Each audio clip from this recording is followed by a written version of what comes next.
अस्सलाम वालेकुम कैंसेरियंस, मैं हारिस अज़मी प्रोफेशनल एस्ट्रोलॉजर आपकी खिदमत में हाज़िर हूँ इस हफ़्ते की एस्ट्रोलॉजिकल रिसर्चेज़ लेकर।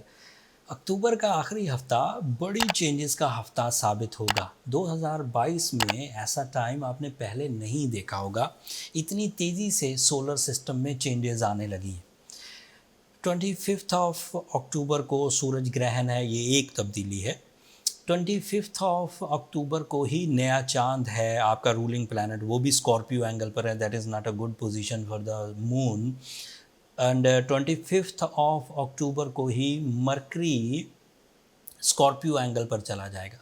वीनस ऑलरेडी स्कॉर्पियो एंगल पर है, तो इस तरह ये चार प्लैनेट सिर्फ स्कॉर्पियो एंगल पर परफॉर्म कर रहे होंगे। एंड अनफॉर्चुनेटली इसका ज़्यादातर हिस्सा नेगेटिव है। सूरज का ग्रहण नेगेटिव है, मून इन स्कॉर्पियो नेगेटिव है, वीनस सूरज के करीब कम्बस्ट है। सिर्फ मरकरी वहाँ पर कुछ पॉजिटिविटीज़ जनरेट करेगा। वो क्या किस तरह नौयत की चीज़ें होंगी अभी वीडियो में तफसील से बयान करूँगा। और आखिरी इवेंट हफ्ते के इख्तिताम पर तकरीबन 30 अक्टूबर को मार्स भी रेट्रोग्रेड हो जाएगा।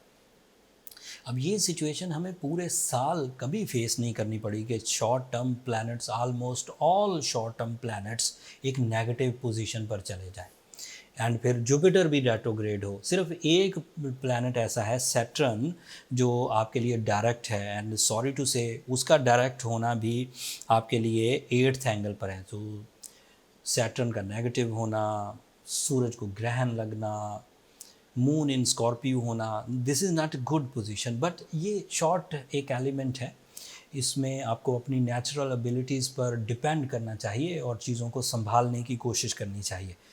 कुछ दिनों में बाकी भी मेरे जो एस्ट्रोलॉजिकल कुलीग्स हैं, एस्ट्रोलॉजर्स कुलीग हैं, वो आपको इन बातों के बारे में राय देना शुरू कर देंगे। बट जो भी राय देगा वो ये बात ज़रूर बताएगा कि things are not in good form. ये ग्रहण ही इस साल का सख्त ग्रहण है, पाकिस्तान में नज़र भी आएगा। इस ग्रहण का कैंसेरियन पर इम्पैक्ट 5th एंगल पर होगा। सूरज 5वें घर में है, 5वें घर में ग्रहण लगेगा, तो इससे आपकी जो डिसाइसिव नेचर है वो थोड़ी कमज़ोर पड़ेगी। आपकी जो फोकसिंग स्किल्स हैं वो थोड़ी तितर बितर रहेगी। इधर उधर का सोचना, टाइम पर डिसीजन ना ले पाना, डिसीजन लेते हुए सेंसिटिविटी बिहेव करना, दोहरी सोच पैदा हो जाना या कॉम्प्रोमेटिव डिसीजन लेना, सम टाइम आपका अपना हक ही मांगना आपके लिए मुश्किल होने लगना। This is a possibility for 6 to 7 days। मतलब सूरज का असर देर तक नहीं रहता और कुछ तेज़ी से चेंजेस भी आएंगी आगे, वो पॉजिटिविटीज़ में बदल जाएगा। लेकिन बहरहाल नवंबर के पहले हफ्ते तक इस तरह के मूड का आपको सामना करना पड़ेगा। अगर सूरज को ग्रहण हो तो ये आपके सेकंड हाउस का भी रिप्रेजेंटेटिव है। Your source of income, your job, your investments, your material advantages, your multitaskings. So अगर इसको ग्रहण लगा तो वो साइड भी जो रुपए पैसे पर मबनी है, जॉब पर मबनी है, इन्वेस्टमेंट, वो भी वाइब्रेट ज़रूर करेगी। बनी बनाई डील्स का उलझ जाना, लोगों का मुकर जाना, उनका आपके बारे में राय गलत कायम करना, आपकी एक्सप्लेनेशंस उनकी समझ में ना आना या एक्सप्लेनेशंस को समझते बूझते हुए भी वो आपको अपोजिशन दें या आपकी बात को रद्द कर दें, this is possibility and it is only from sun. अभी बाकी स्टार्स और नेगेटिव हैं, वो भी बयान करता हूँ। मरकरी आपके 5th एंगल पर, this is only positive planets. अगर मरकरी 5th एंगल पर हो तो एजुकेशनल साइड वाले कैंसेरियंस ओके चलेंगे, क्रिएटिव साइड वाले कैंसेरियंस ओके रहेंगे, कम्युनिकेटिव साइड वाले कैंसेरियंस ओके रहेंगे। अब एक तरफ मैं कह रहा हूँ कि कम्युनिकेशन वाले ओके रहेंगे और दूसरी तरफ कह रहा हूँ कि आप नॉन डिसाइसिव रहेंगे। अगर इन दोनों चीज़ों को किसी एक मामले में परखना हो तो नॉन डिसाइसिव साइड जीत जाएगी, क्योंकि सूरज के ग्रहण का इम्पैक्ट सिवियर होगा एंड मरकरी का इम्पैक्ट थोड़ा कम होगा। मरकरी सूरज से जीत नहीं पाता, सूरज ज़्यादा हैवी इम्पैक्ट देगा, तो आपका नॉन डिसाइसिव रहना पॉसिबल है। इन दोनों पॉजिटिविटीज़ में नेगेटिविटी साइड जीत जाएगी। फिर वीनस आपके 5th एंगल पे, by rules Venus 5th angle पर बहुत अच्छा होता है, इतना अच्छा जिससे आप अपनी लव लाइफ कंसीव करते हैं, आप रोमांटिक हो जाते हैं, इमोशनली सेटिस्फाइड रहते हैं, या फिर आप लाइफ पार्टनरशिप डिसीजंस की तरफ चले जाते हैं। बट सूरज और वीनस का जो डिस्टेंस है वो कम है। एस्ट्रोलॉजिकल कैलकुलेशंस के मुताबिक इसे कम्बस्ट सिचुएशन ऑफ वीनस कहते हैं, जिसमें वीनस अपनी परफॉर्मेंसेस नहीं दे पाएगा and you feel some dry nature, you feel some irritated behavior from your side and other side both. And उसके अलावा वीनस की वजह से आपके अंदर जो ठहराव था, जो अंदाज़े गुफ्तगू था, उसमें भी इरिटेशंस आएंगी. And the last thing, Mars आपके 12th एंगल पर है एंड वो 30th ऑफ अक्टूबर को रेट्रोग्रेड हो जाएगा. अगर मार्स रेट्रोग्रेड हुआ तो ये आपके 12th एंगल पर रेट्रोग्रेड होगा और ये भी आपके 5th एंगल का रिप्रेजेंटेटिव है.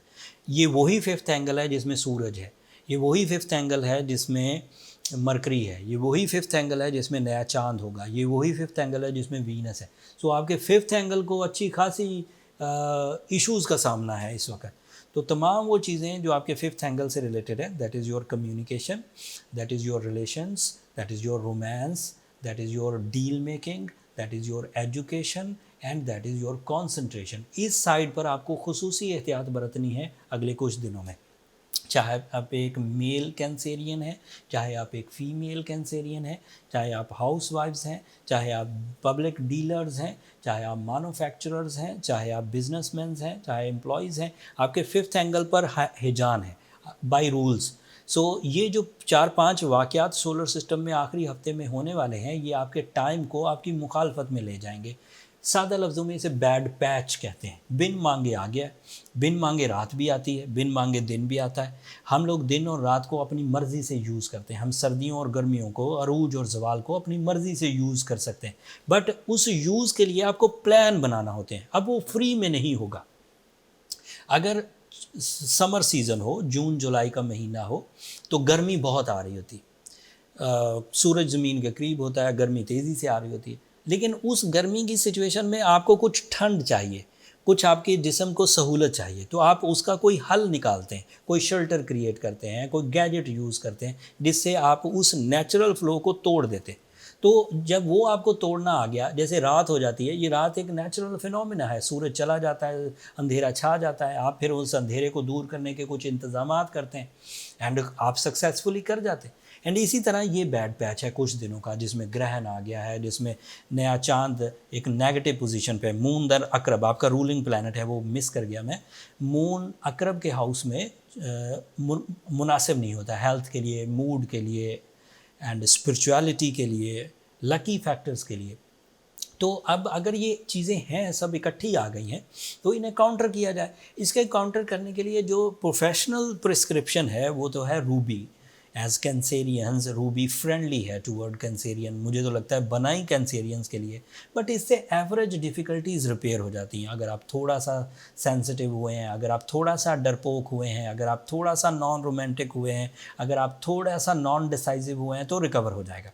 बट अगर आप सिवियरली ड्राई हो गए हैं, सिवियरली सिक हो गए हैं, सिवियरली इरिटेटेड एंड अग्रेसिव हो गए हैं, तो फिर शायद रूबी काम ना करे. फिर इसके नेक्स्ट स्टेप ऑफ ट्रीटमेंट की तरफ जाना पड़ेगा. And next step of treatment के लिए ये नंबर नीचे चलते रहते हैं, आप उन पर रब्ता करके अपने लिए टाइम ले सकते हैं. वो फ्री फोरम नहीं है कैंसेरियंस, होपफुली आप अंडरस्टैंड करेंगे.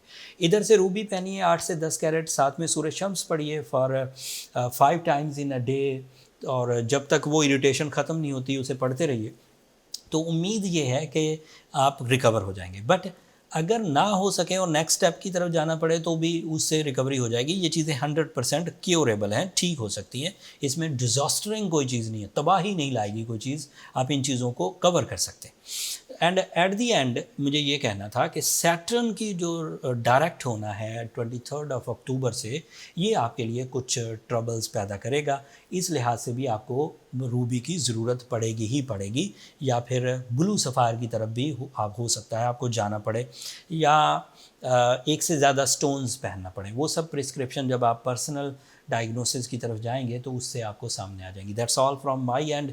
बहुत सारी चीज़ें ऐसी थी कैंसेरियन जो मुझे आपको बतानी थी. ये इवेंट से भरा हुआ हफ्ता होगा, ये 7 दिन तकरीबन आपके लिए टाइम टेस्ट है 2022 का. तो अपनी करेज शो करिए, अपना कॉन्फिडेंस शो करिए, अपनी एबिलिटीज़ शो करिए. अब चीज़ें मुफ्त में या आराम से नहीं गुजरेंगी. कुछ शायद आपको रिहर्सल्स, कुछ आपको एक्स्ट्रा अटेंशंस, कुछ एक्स्ट्रा एफर्ट्स करनी पड़ेंगी.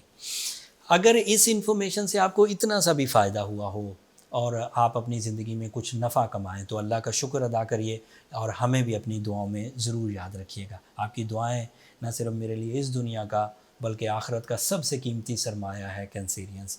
एंड चैनल को भी सब्सक्राइब करना मत भूलिएगा। आपकी सब्सक्रिप्शन हमारी हौसला अफजाई की वजह बनती है। अगले हफ्ते तक के लिए इजाज़त दीजिए। अल्लाह ने के पास।